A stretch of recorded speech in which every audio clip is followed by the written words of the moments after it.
Fala tricolores, bom dia, boa tarde, boa noite. Para você que está me assistindo aqui no meu canal do YouTube, sejam todos muito bem-vindos para esse vídeo um pouco diferenciado, né? Não é um vídeo muito comum, nunca fiz um vídeo desse aqui no canal, mas resolvi trazer, que é um vídeo fazendo uma análise tática e técnica do treinador Thiago Carpini e do que acontece no São Paulo de uma forma geral, para a gente conseguir entender algumas situações. Então, olha só, tô com algumas informações aqui no meu tablet, que eu fiz algumas informações, né? Eu fui atrás de algumas informações ao longo do dia para conseguir fazer esse resumão aqui para vocês.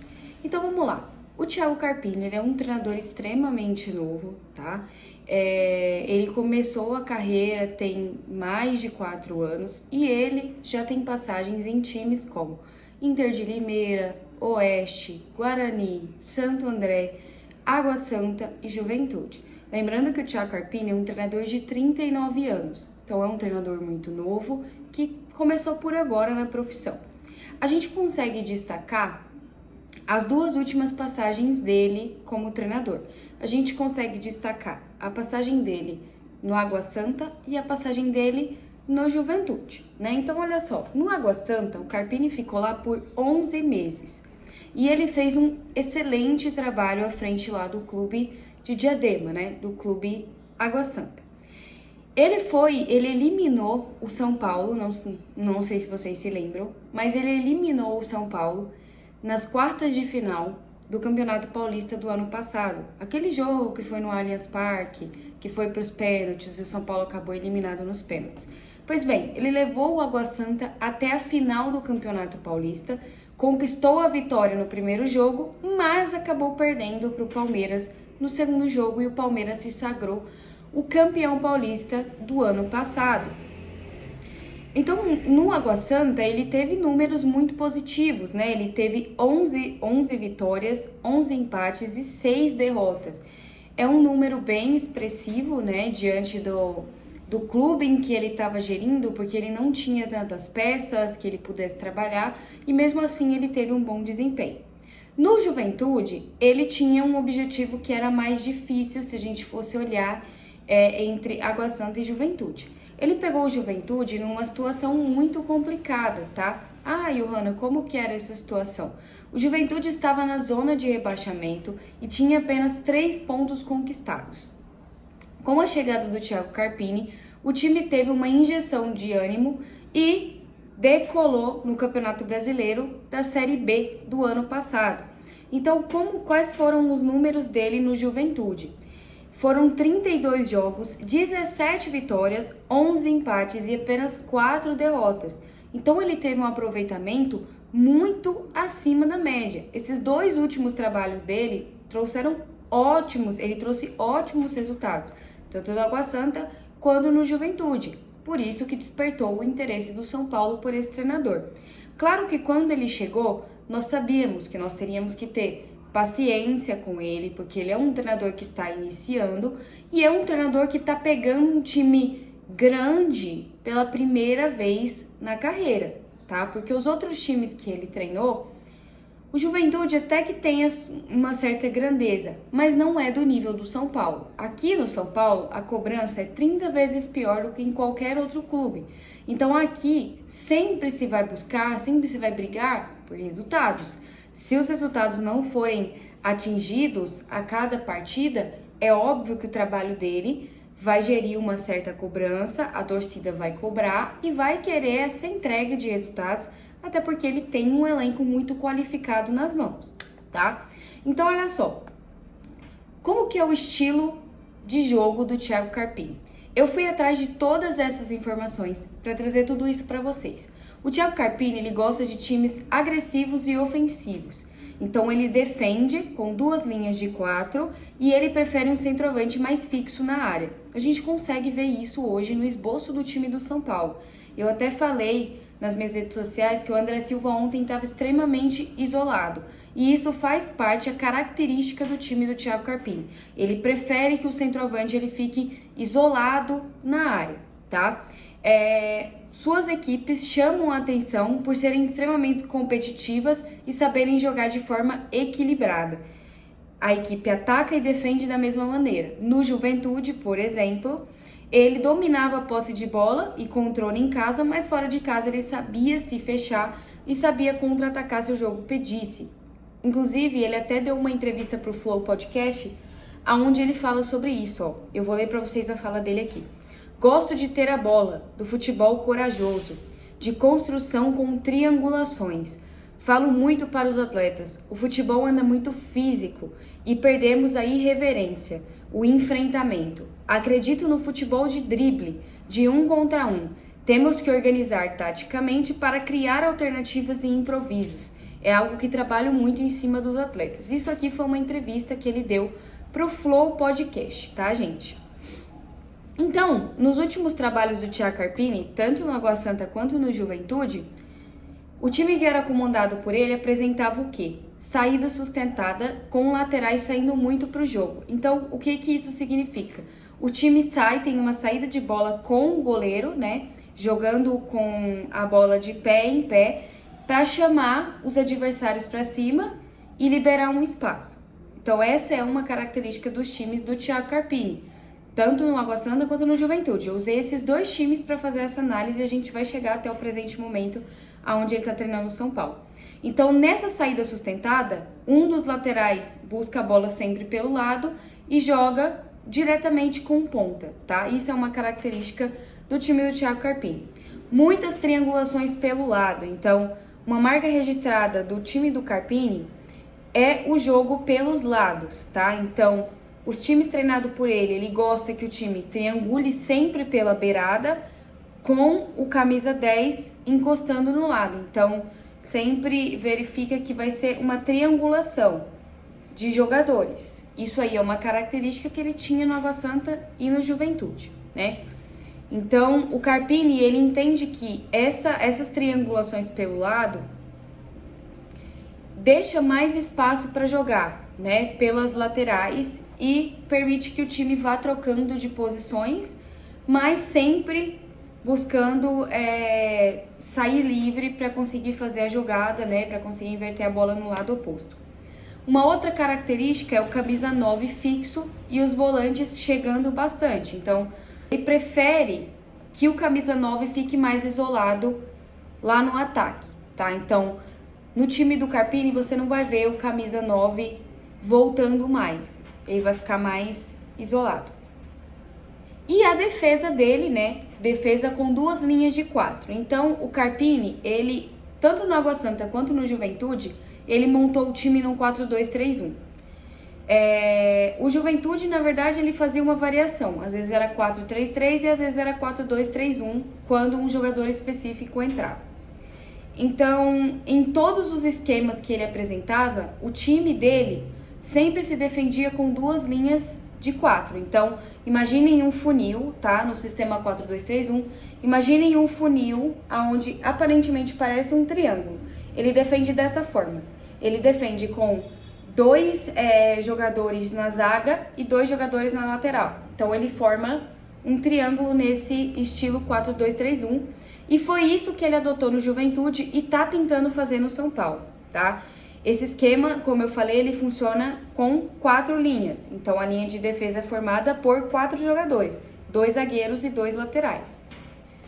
À frente da defesa, nesse 4-2-3-1, a gente tem 2 meio-campistas. Um que é mais defensivo e o outro que avança um pouco mais.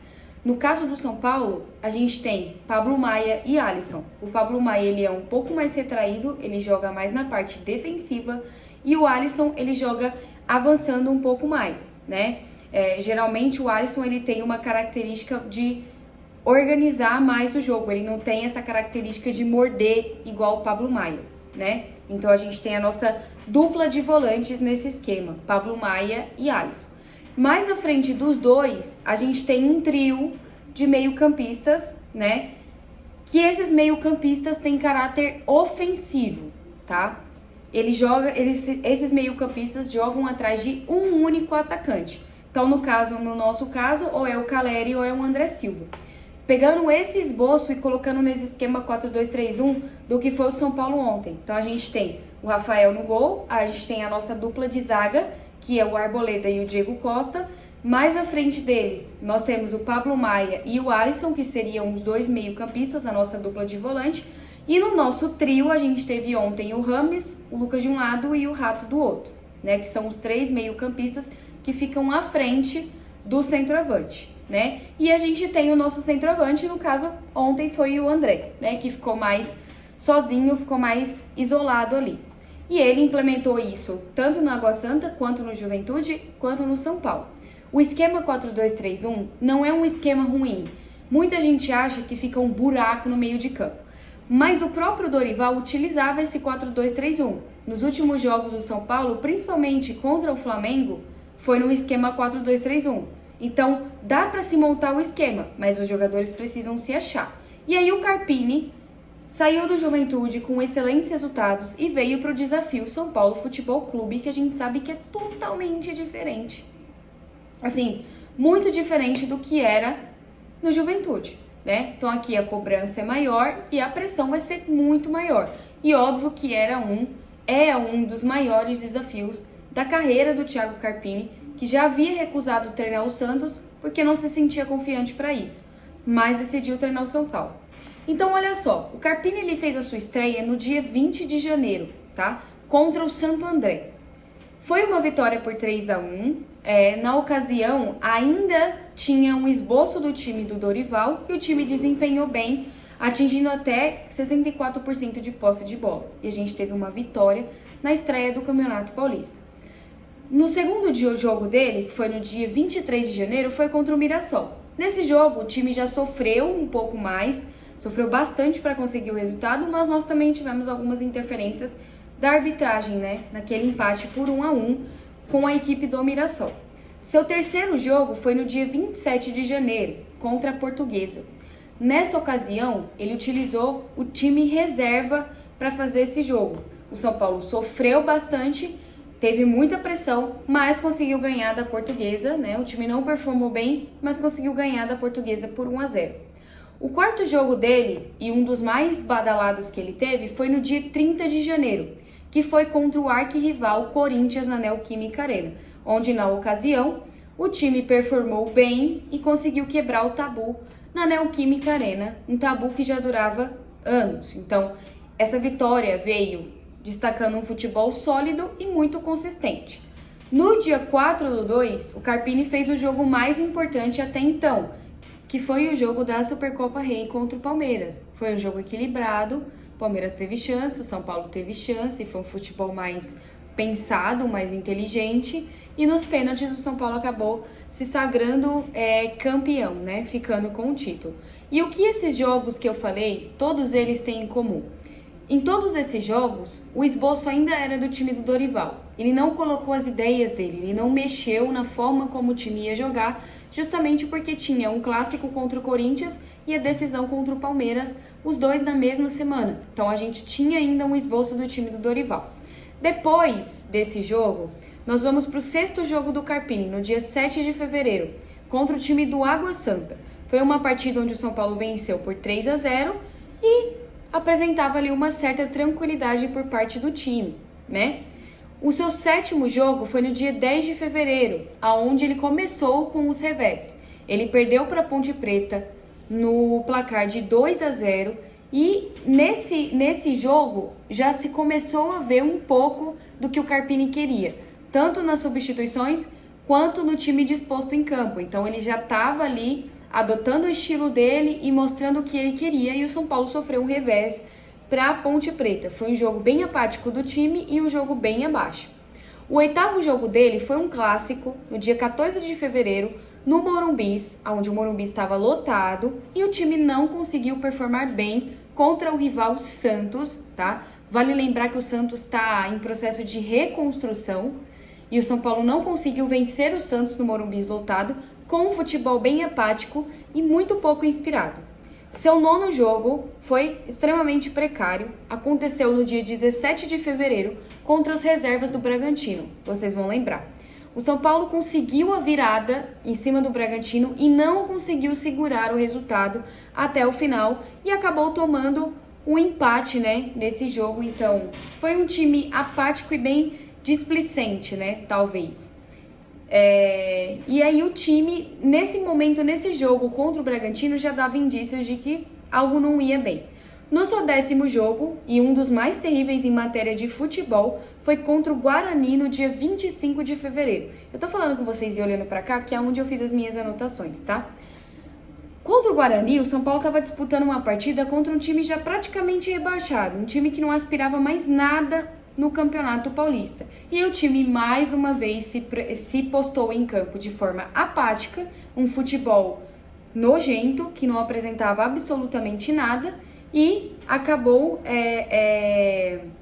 disputando essa partida ridícula contra o Guarani. A 10ª partida dele aconteceu no dia 28/3, que foi contra a Inter de Limeira, jogo atrasado.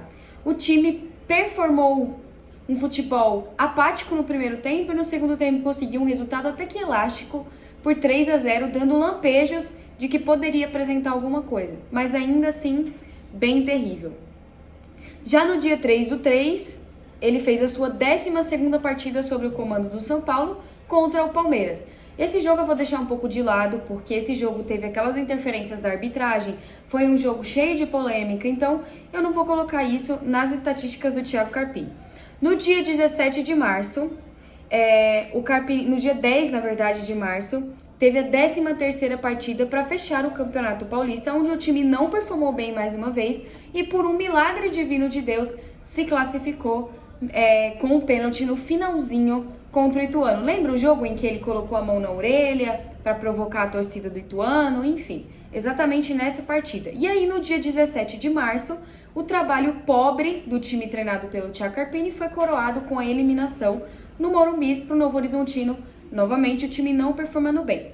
Então, o revés começou desde o jogo contra a Ponte Preta, tá? Então, ali já começava a dar indícios de que algo não ia bem e que os jogadores não estavam assimilando o que o Thiago Carpini queria, tá? Não dava para entender o que ele queria. Na verdade, o time apresentava apenas chuveirinho na área e lançamento. Era só isso que o time apresentava. Não tinha triangulações, não tinha um time ofensivo e não tinha características ofensivas nesse time. Era chutão, chutão, chutão e chuveirinho. Era a única coisa.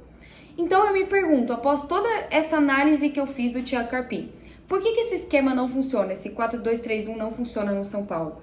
Por que as ideias do Carpini elas não são absorvidas pelos atletas? Será que ele consegue extrair mais do elenco? Isso são perguntas que eu deixo no ar para vocês responderem. O esquema funciona, porque foi um esquema utilizado pelo Dorival. Então, se você souber passar para o jogador o que ele quer, ele consegue funcionar nesse esquema. Mas fica um pouco difícil quando as ideias do Carpini são confusas. Em toda a sua carreira, o São Paulo é o time que está trazendo o maior desafio para ele, né? É o maior clube que ele treinou até então. Os desafios são maiores e as cobranças 30 vezes maiores, como eu falei. Esse ano, o São Paulo tem anos o melhor elenco disponível para ele. A gente tem peças de reposição. O nosso banco de reservas não é ruim. Então, ele tem atletas que podem facilitar o trabalho dele. Mas mesmo tendo esses atletas que ele não tinha no Juventude e no Água Santa, por exemplo, o time comandado por ele não consegue apresentar uma evolução. Então, ele diz que gosta de times que se defendem bem. Mas se você olhar hoje, o sistema defensivo do São Paulo é uma peneira. Todo jogo, o Arboleda fica um vácuo na defesa, porque o Arboleda não sei onde tá, Diego Costa muito menos. Às vezes você vai ver o Diego Costa, ele tá lá no meio, fazendo sei lá o que, e o Arboleda sozinho. Ontem a falha do segundo gol foi do Diego Costa e do Arboleda, que tomou um drible desconcertante. Então, por que que o time não consegue performar com todas essas peças que ele tem? Ele tem Lucas, ele tem Rames, ele tem Ferreira, ele tem Eric, tem o André que chegou agora, tem o Bobadilha que chegou. Por que que ele não consegue montar um time que seja minimamente competitivo? Será que os atletas estão conseguindo absorver o que ele quer? Ou será que ele não está conseguindo e ele está com medo e está faltando para ele pulso firme? Isso é uma das coisas que eu acho, tá, gente? Que falta aqui, ó. Pulso firme pro Thiago Carpini. Falta pulso firme dele passar pros atletas que o treinador é ele, não são os atletas. Então, eu vou te falar pra você fazer determinada coisa e você vai fazer. E você vai fazer o que eu tô mandando. E não simplesmente eu te chamar pra dar coordenadas e você me passar as coordenadas, que foi o que aconteceu ontem no caso do Lucas e do Carpini. Então, por que será que isso não dá certo? Na minha visão, é a falta de pulso, tá? Ele não tem pulso com os atletas, vocês conseguem perceber que os atletas têm muita autonomia para fazer o que eles querem no jogo. Então, eu gosto de um time defensivo, mas a defesa é uma peneira. Eu gosto de um time mais ofensivo, mas não tem ofensividade. Os laterais avançam, mas se vocês separarem as características dos nossos laterais, Igor, Vinícius e Wellington, eles avançam, mas eles não voltam para marcar. Então o que acontece? O fato deles não voltarem para marcar e não ajudar na marcação, sobrecarrega quem? O Pablo Maia e o Alisson. Muito mais o Pablo Maia, porque o Pablo Maia é esse jogador que morde. Então acaba sobrecarregando o Pablo Maia. E aí a gente tem a defesa totalmente bagunçada de Diego Costa e Arboleda. Então olha a facilidade. O esquema já é um funil, se vocês olharem, tá? 4-2-3-1. Já é um funil onde ele quer que os meio-campistas avancem bastante e os laterais também, para favorecer aquele 9 que tá parado ali na área. Já é um funil. Então, em tese, você já consegue ver na disposição de campo que o meio de campo do São Paulo é um buraco. É um buraco completo. Os jogadores, eles não ficam dispostos como um funil. Não fica ali os meio-campistas aqui mais compactos, bloqueando essa passagem. Então, normalmente, o meio do São Paulo tá sempre muito aberto. E a defesa sempre tá muito espaçada. Porque o Wellington e Igor não ajudam na marcação. Quando o Rafinha tá jogando, muito menos.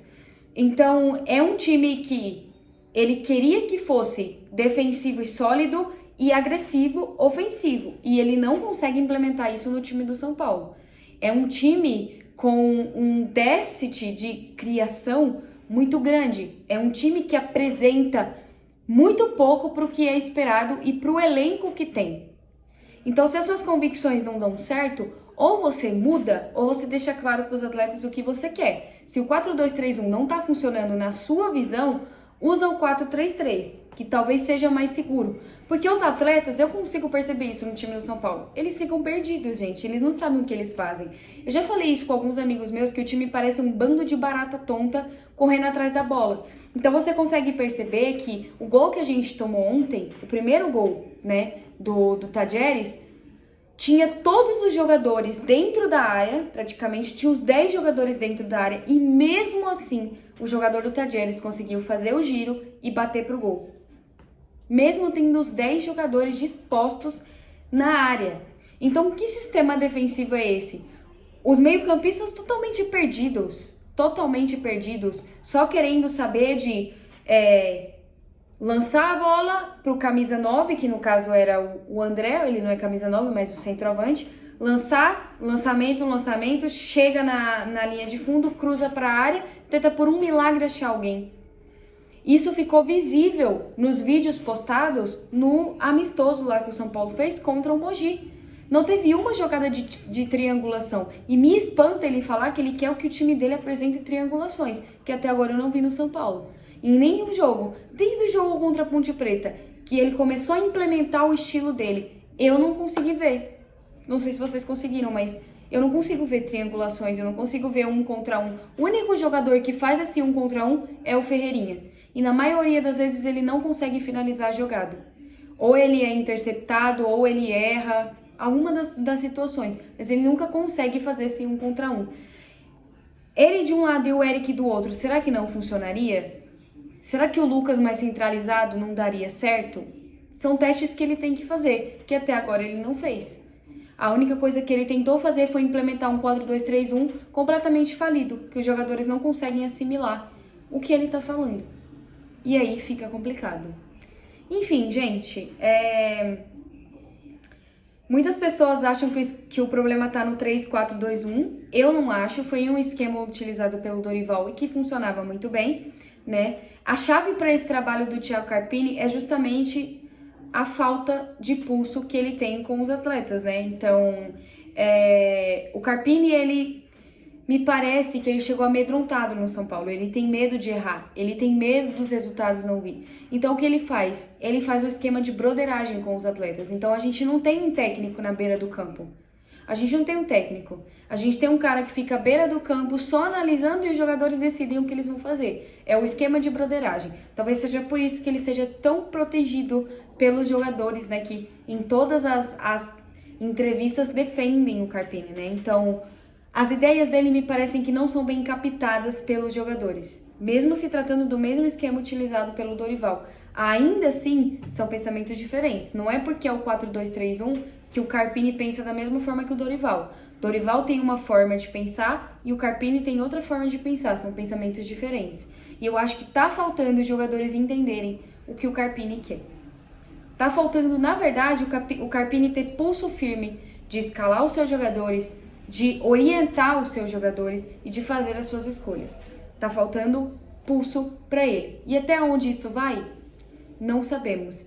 Nós esperávamos de coração que o time realmente performasse bem, mas não é o que está acontecendo, né? O time não performa um bom futebol desde o jogo contra a Ponte Preta, desde o jogo contra a Portuguesa, que o time já dava indícios de que não estava legal. E até onde isso vai? Não sabemos. A diretoria segue mantendo o Thiago Carpini no comando da comissão técnica do São Paulo. Esperamos que isso seja resolvido o mais breve possível, ou com a melhora do time ou com uma demissão, porque nós não podemos ficar de fora da Libertadores e é o que se está desenhando.